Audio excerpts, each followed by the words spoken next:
ഐശരണാഗത വൈരവിധൂവര വീരവരാഭയ ദായകരേ ത്രിഭുവനമസ്തകശൂലവിരോധി ശിരോധി കൃതാമലശൂലകരേ ധിമി ധിമി താമരധുന്ദുബിനാദ മഹോമുഖരീകൃത തിഗ്മകരേ ജയ ജയ ഹേ महिषासुरमर्दिनि രമ്യകപർദിനി ശൈലസുധേ.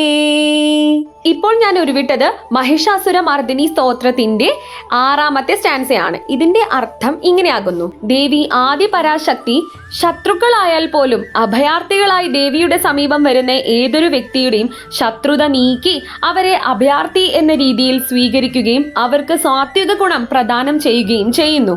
സൂര്യന്റെ തേജസ്സുള്ള ദേവി ആദിപരാശക്തി ശത്രുക്കൾക്ക് വലിയ രീതിയിൽ വിനാശം വരുത്തി വയ്ക്കുന്നു. യോഗനിദ്രയിലിരിക്കുന്ന ദേവി ആദിപരാശക്തിയെ ഢിമി ഢിമി എന്ന ഢമരു ശബ്ദത്താൽ ഉണർത്താൻ സാധിക്കുന്നതാണ്. പർവ്വത നരേശനായ ഹിമവാന്റെ പുത്രിയുമാണ് ദേവി ആദിപരാശക്തി. മഹിഷാസുരന്റെ മർദിനിയുമാണ് ദേവി ആദിപരാശക്തി.